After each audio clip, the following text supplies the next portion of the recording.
In nomine Patris et Filii et Spiritus Sancti. Amen. Bene Sancti Spiritus, repleturum quod fidelium, et tui amoris in sine macende. Emite spiritum tuum ecrebuntur. Et revabis faciem terre. Oremus, Deus quod fidelium, Sancti Spiritus, illustratione docoristi, da nobis in eodem spiritu recta sapere, et Deus emigas nos in egadere, per Christum nominum nostrum, Amen. qua Maria Immaculatum, Ora pro nobis. Sancte Joseph, Ora pro nobis. Sancte Gregori, Ora pro nobis. in nomine Patris et Filii et Spiritus Sancti. Amen.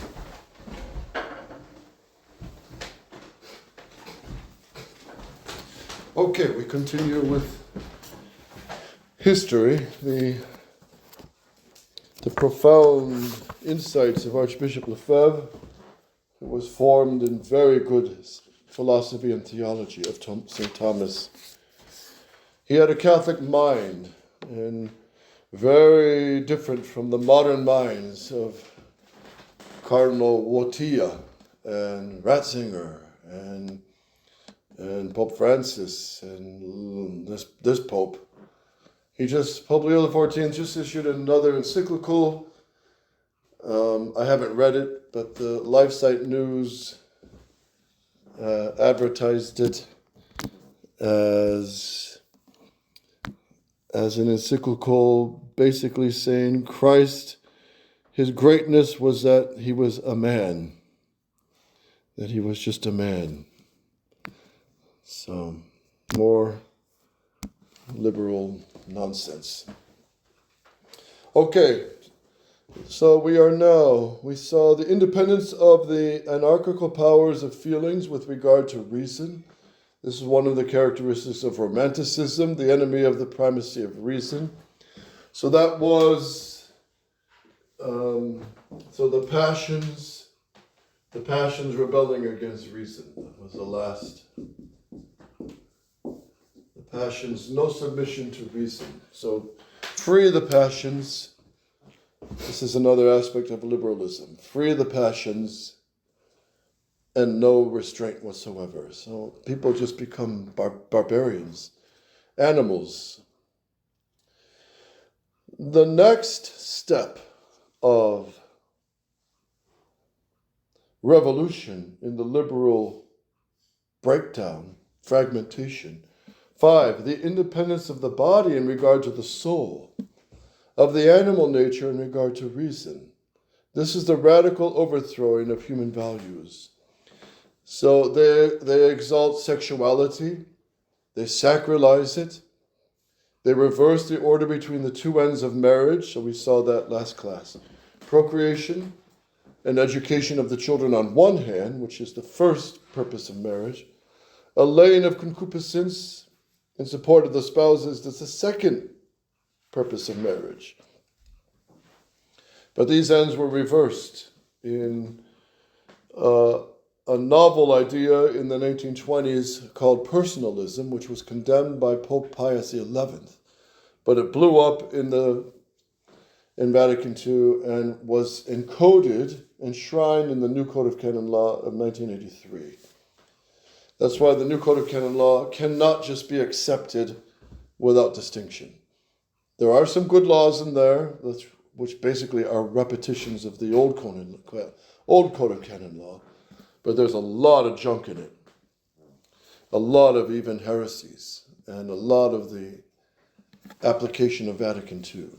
As Pope John Paul II put it, when he put the cover letter into the code, the new Code of Canon Law is the practical application of Vatican II.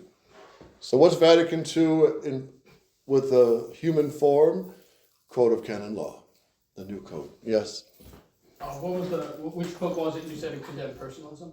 Pius XI. They reverse the order between the two ends of marriage by determining for it as a primary end carnal pleasure and the fulfillment of the two spouses or the two partners. So that's now the first end of marriage for the revolution. That will be the destruction of marriage and of the family. This is without mentioning the aberrations which transform the sanctuary of marriage into a biological laboratory, or which reduce the infant not yet born to a lucrative ingredient in cosmetics. So the Archbishop was not ignorant of the fact that they were using these aborted babies for cosmetics, lotions, shampoos, and some say even in the food. This is horrifying, but it's very typical of the devil's ways. Cannibalism, he exalts cannibalism. So, next step of revolution, number 6, the independence of the present with regard to the past. Once the contempt for tradition and the morbid love of novelty under the pretext of progress. So this error is historicism, which is, again, independence of the present. So the present, what is modern, what is contemporary, is broken from the past. So the past, the tradition, customs, antiquity, is all something to be thrown out. It's an old junky car, just put it to the junkyard. A used pen, throw it away. Hence, Cardinal Ratzinger could say, I've repeated this, so anybody, what do you say about the syllabus? The syllabus was good for its day. But now we have the new syllabus. Well, they don't call it a syllabus. Now we have religious liberty.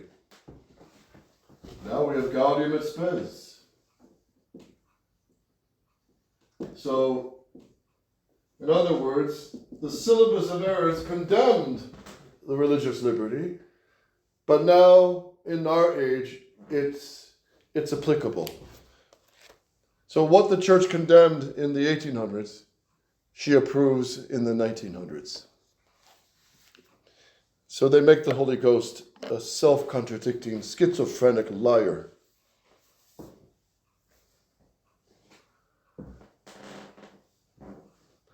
And a society priest of the conciliar SSPX, he was a prior, by the way, and he was starting to talk like this.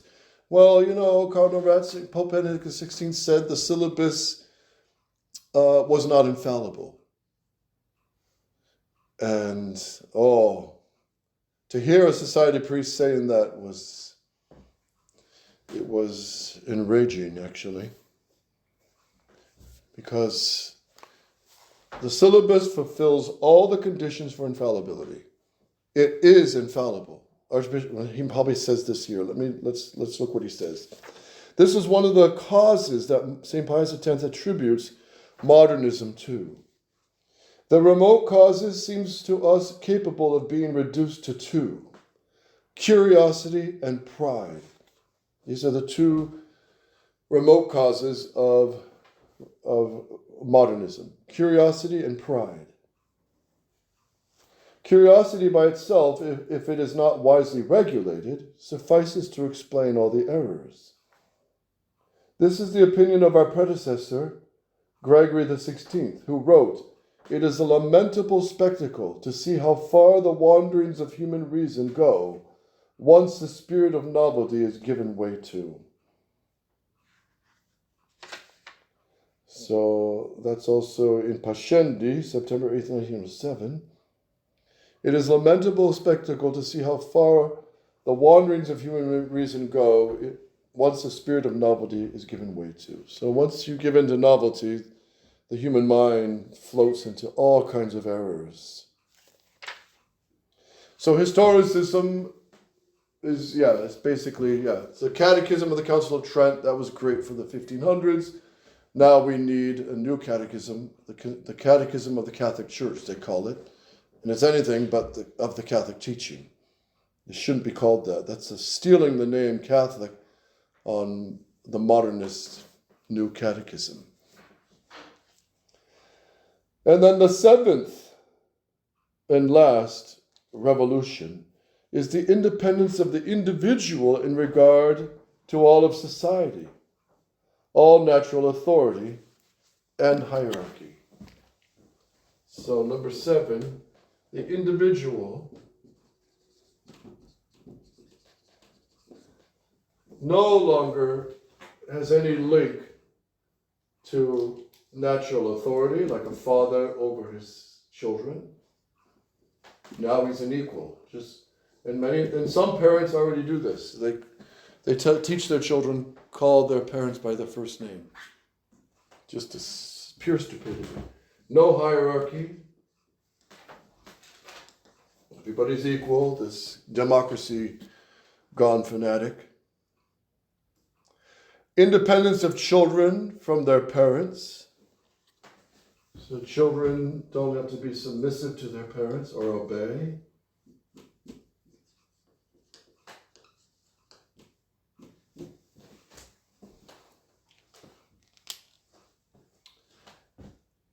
And the wife with regard to her. Who? Husband. Wife doesn't have to be submissive to her husband.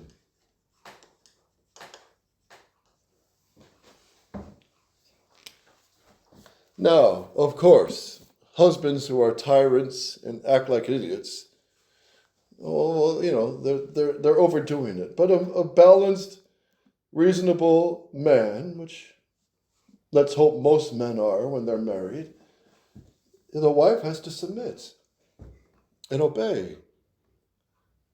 But it doesn't mean she's a carpet that should be stepped on and ordered, given commands all day like a dog. No.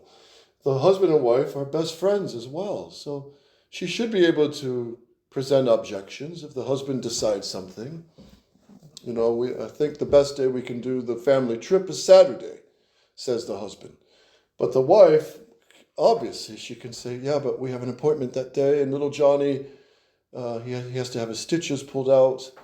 Okay, so the husband, he's reasonable. Okay, we'll put it the following Saturday.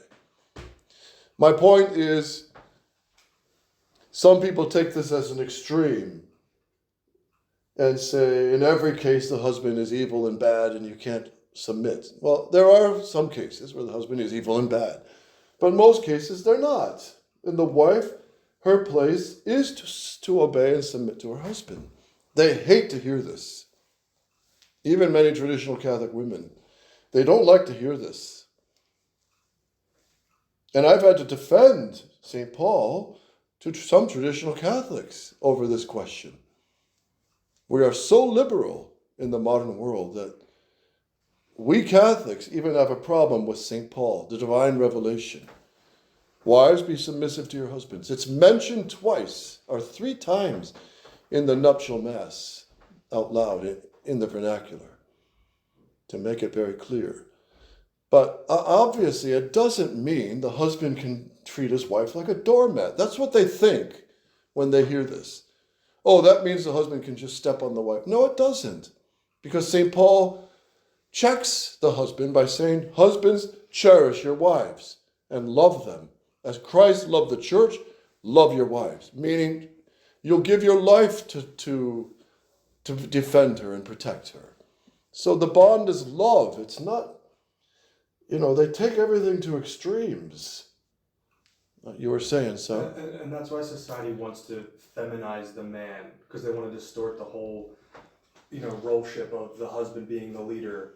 And because I think it's built into women that they want a man to lead. And Yes. men are built to lead. That's But right. when society tries to feminize the man, it completely distorts it.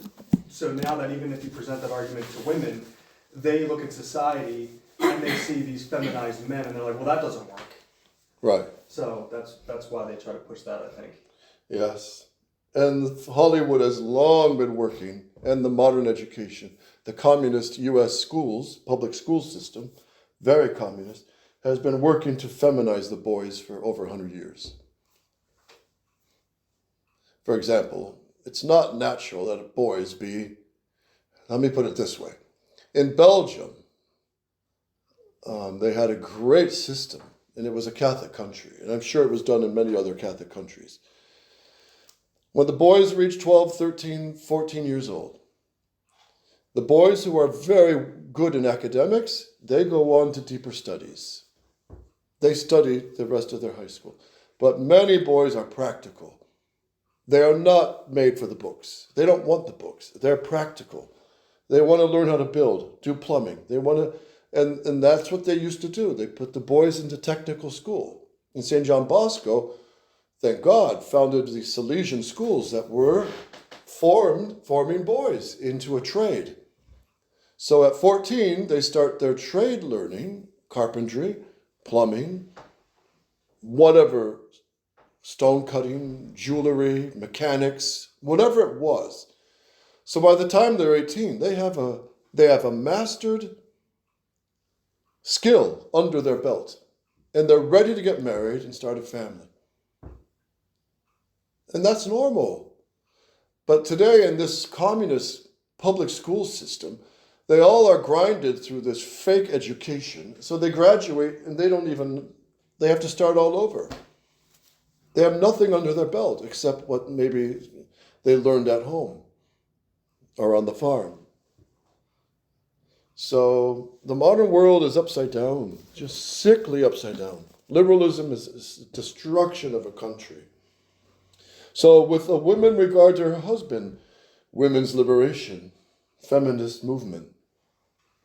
The rebellion of the worker in regard to his employer. So the employee and the employer. The worker rebels against the employer and always demands more and more and more.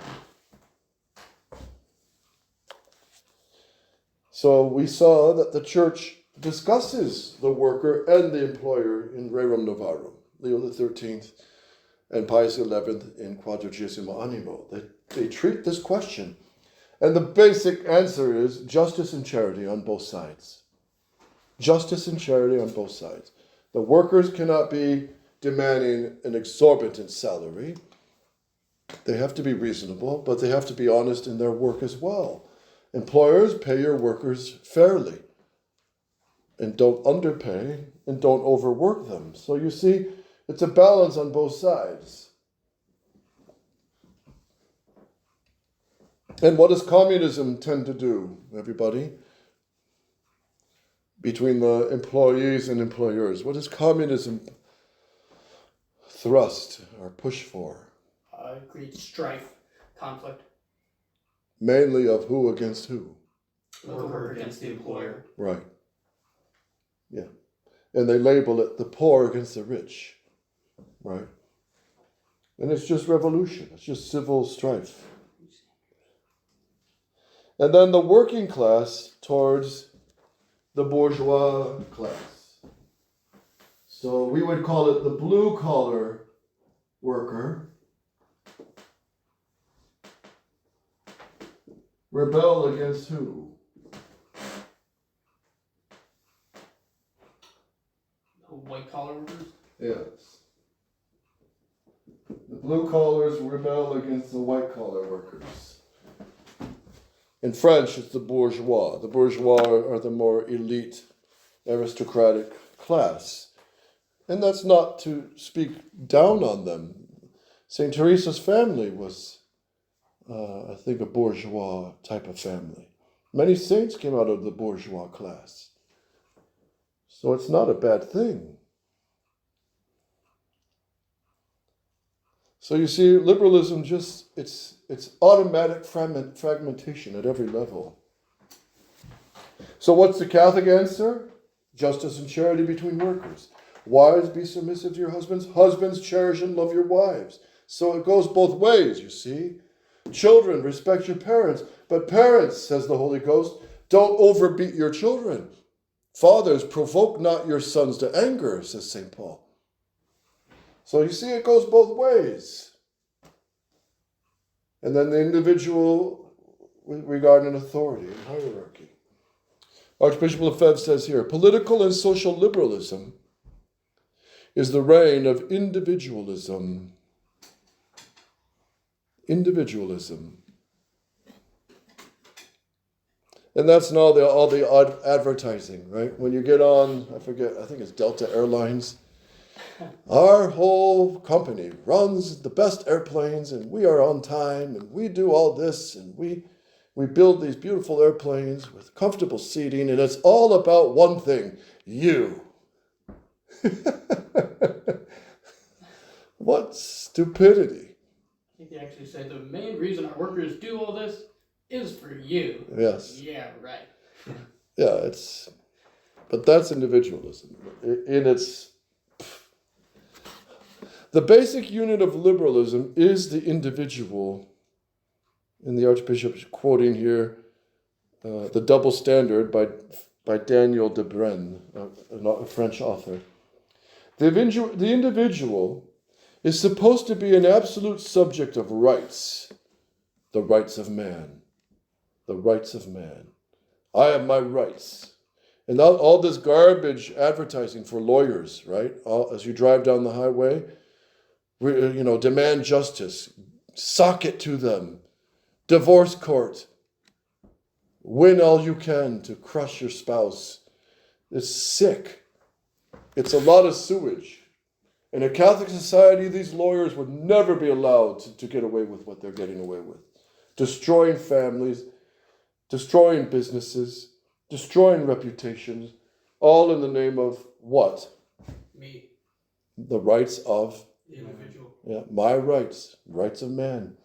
So he's referring here to the Declaration of the Rights of Man, which was condemned by the Pope Pius VI.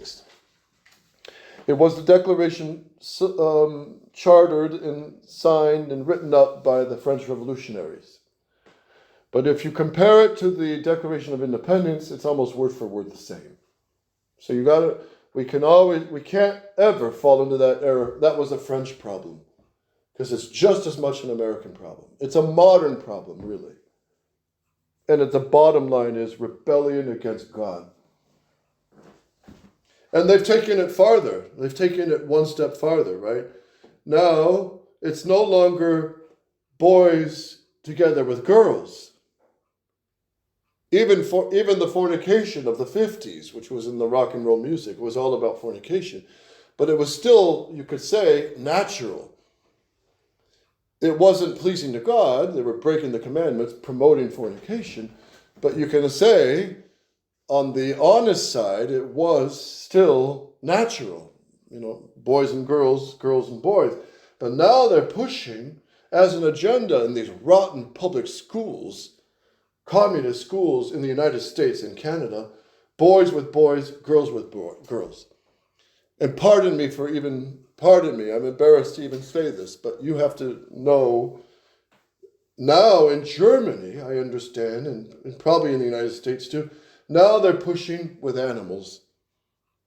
Not just boys and boys, but boys and girls with animals. And how much lower can you get? They push it even a step farther, where they say boys can be girls and girls can be boys. Yeah. That's like the next step. It's so perverse. I understand someone told me in Germany there was a brothel house of animals. I won't say anything more. It's just, however, one of the tortures, this has to be said, one of the tortures Israel's soldiers, the Jewish soldiers in Israel recently were putting Palestinians through, was to be raped by dogs. Men put in cages, put in a position where they can't move, and then raped by dogs. Pardon me for saying this, but that's what Israel, the shame on that army, is doing to their prisoners. And the prisoners have admitted this, and it's a disgrace, an absolute disgrace. So, pardon me, but it shows you the logic of liberalism, right? Where does it stop? it leads, you can see where it leads to worship of Satan. Open Satan worship. And open cannibalism. That's the logical conclusion of where this is going. So the Archbishop Lefebvre says, the individual is supposed to be an absolute subject of rights, the rights of man, without there being a question of duties which bind him to his Creator. So no more duties, but everything is my right, my right. What about my duties? Please, Michael. To his superiors. So without being a question of duties which bind him to his Creator, to his superiors, or to his fellow creatures, or above all, of the rights of God. Liberalism makes all the natural social hierarchies disappear. But in doing this, in the end, it leaves the individual alone and without defense in regard to the crowd of which he is only an interchangeable element and which swallows him up entirely. So a perfect example is the woman who thinks she's free, divorces her husband, takes all the children, or he does, and she thinks she's all free and independent, but suddenly finds herself all alone. Maybe some check coming in from him, but she's all alone. No one to help her. No more family. No one to guard and cherish and protect her. So she's just on her own. That's the consequence of liberalism. And for men, it's very, well, it can be very good or bad for men. The social doctrine of the Church, on the contrary, affirms that society is not a shapeless mass of individuals. Pope Pius XII Christian radio message to the entire world, December 24th, 1944, where he says this: man is not just a pile of ashes. Society is more like the structure of a tree. There's the fruits, the leaves, the branches, the trunk, the roots, the soil. It all works together, but the fruits are not the roots, the branches are not the trunk, the leaves are not the little, tinier roots under the ground. They're not all equal, but they all work together for the good of the tree, you see? St. Paul mentions this in one of his epistles.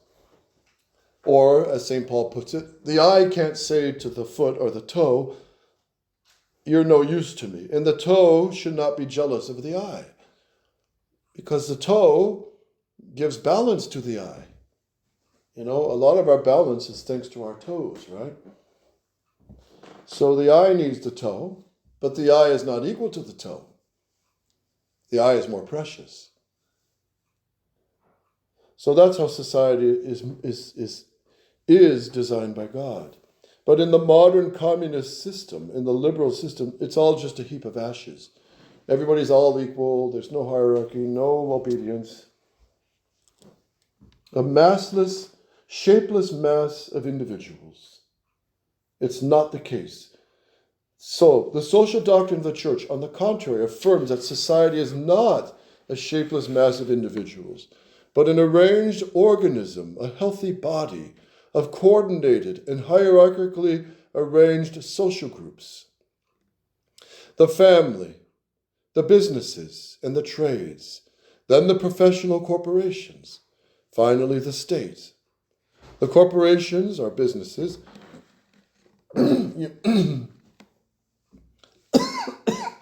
unite employers and employees, in the same profession for the protection and the promotion of their common interests. The classes are not antagonistic, but naturally complementary. This is mentioned in Leo XIII, encyclical Rerum Novarum, May 15th, 1891. So the classes and the races, they're not meant to be fighting each other, but peacefully working between each other. And let's also face an obvious fact. Some races are more talented than others. That's a fact. But the modern world doesn't want to admit this. The liberal doesn't want to admit this. So it's true. The blacks have a muscle. They usually run faster than the whites. That's true. They have some kind of extra muscle in their leg. And whites run businesses very well. The Archbishop said that in Africa, many of them couldn't even run a garage. That's what he said. And he didn't mean it in a pejorative sense. He's just stating the facts. And many of the blacks love to work for a worker. They're happy. They got their job, they do their job, and they take care of their family. They're happy. They don't need to be running the businesses all everywhere in each. So the classes are not antagonistic, but naturally complementary. The law called Lefebvre of June 14th, 1791, which this law smashed the Catholic guilds, like the Catholic corporations of business. You know, the medieval guilds were stone workers who worked together. So their boys, as they grow up, they teach them a trade. By the time they're 20, they have a trade under their belt. And most of them stay with that trade because it's what their father did and they learned it and they love it. And they also have a whole medical insurance system. They have a whole education system. They're there in the processions of the Blessed Sacrament or the church processions. The guilds would march together with their banners. So the medical guild, the stonecutters guild, the carpentry guild, the mechanics guild. You see, it's all healthy. But all this was smashed by La Chapelier of June 14th, 1791, the French Revolution. By prohibiting the associations and the guilds, they killed the corporations which had been the instrument of social peace since the Middle Ages. This law was the fruit of liberal individualism, but instead of freeing the workers, it crushed them.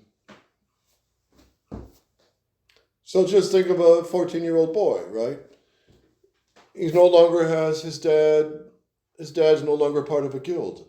So the boy, where does he go to school? Where's he going to learn the trade? There's nothing there to give him any structure. He can't work with his dad anymore. So a lot of these boys just go aimless.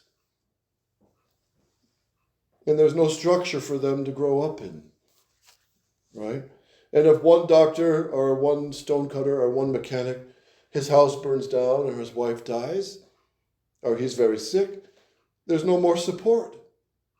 Before they would give him all the medical support, you know, there would be some kind of financial credit system that they had within the guild to look after each other. And all that was smashed by Henry VIII, by demolishing the monasteries, and in France by suppressing the guilds and the monasteries. And when, in the 19th century, the assets of the liberal bourgeoisie had crushed the formless mass of workers who had become the proletariat, a way was found at the initiative of the socialists to regroup the workers in what's now called trade unions. But the trade unions only made the social war worse by extending the factitious opposition of capital and proletariat on the scale of all of society. So you have the implementation of socialism, right? The opposition of capital and proletariat to the scale of all of society. It is known that this opposition or class struggle was at the origin of the Marxist theory of dialectical materialism, so that a false social problem created a false system called, anyone? This false social problem, this conflict, created a false system called, we just studied it, Communism. Condemned by Pius XI, encyclical Divini Redemptoris, March 19th. Anybody remember the year? 1937. Yes, 37. And now, says Archbishop Lefebvre, since Vladimir Lenin, the class struggle has become, by means of communist usage, the privileged weapon of the communist revolution. So the class struggle, the constant friction between any of these classes, is breeding ground for communist revolution. And he's quoting again Pius XI. So finally he concludes this chapter saying, "Let us then hold on to this undeniable historical and philosophical truth. Liberalism leads by its natural propensity to totalitarianism and to the communist revolution. Liberalism leads to totalitarianism and to the communist revolution." See, at first they look separate. They look like opposites, right? But they're really not. It can be said that it is the soul of all the modern revolutions and of the revolution itself, in short. And of course, there is a saying, the revolution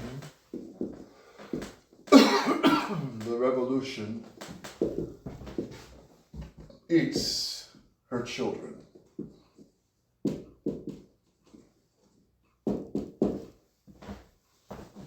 So Danton of the French Revolution, a big promoter of the Enlightenment ideas, and Robespierre, they were all eaten by the revolution they caused. They were all guillotined. Right? The revolution eats her children.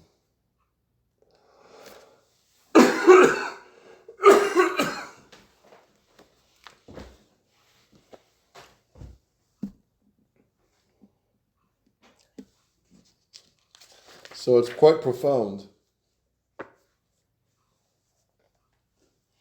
Chapter 3, Our Lord Jesus Christ and Liberalism. The truth will make you free, says our Lord. After having explained that liberalism is a revolt of man against the natural order conceived by the Creator, which leads to the individualistic, egalitarian, and concentration camp-like city, it remains for me to show you how liberalism also grapples with the supernatural order, which is the plan of redemption. That is to say, how finally liberalism has for its purpose to destroy the reign of our Lord Jesus Christ as much over the individual as over the city. So this is really tremendous stuff. This is so important, what we're looking at here. So important. Because it's never been really taught in the United States, even by the clergy. The clergy were just, sorry to say it, holy and good. There's many good priests in the United States, many good priests. But on this question, most were liberal. Most were liberal. They really believed in the liberal system, separation of church and state even.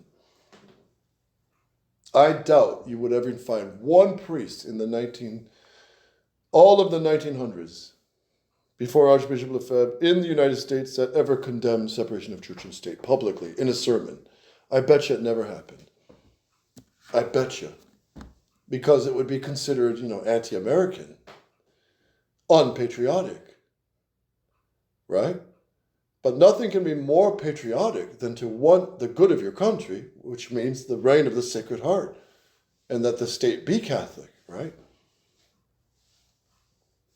With regard to the supernatural order, liberalism proclaims two new kinds of independence, which I will now explain. So now we're looking at the supernatural order. So we've just covered the whole chapter of the natural order, right?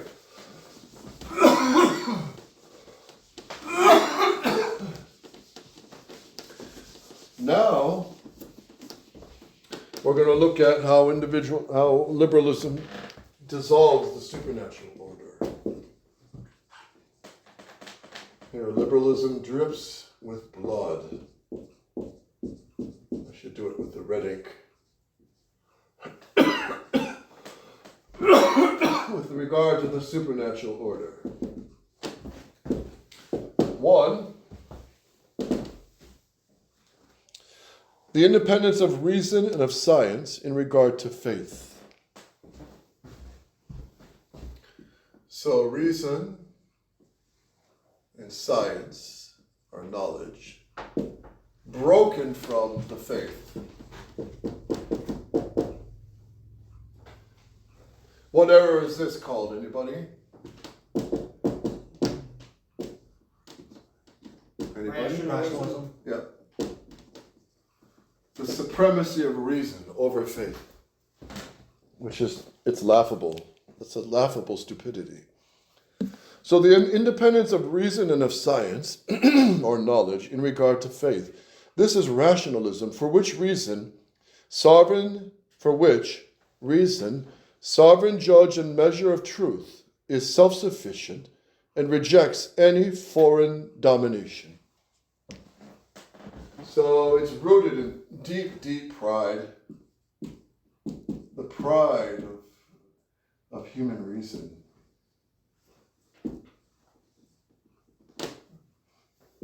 Rebelling against God. I don't need to submit to your revelation. It's the height of ignorance and stupidity. It really is.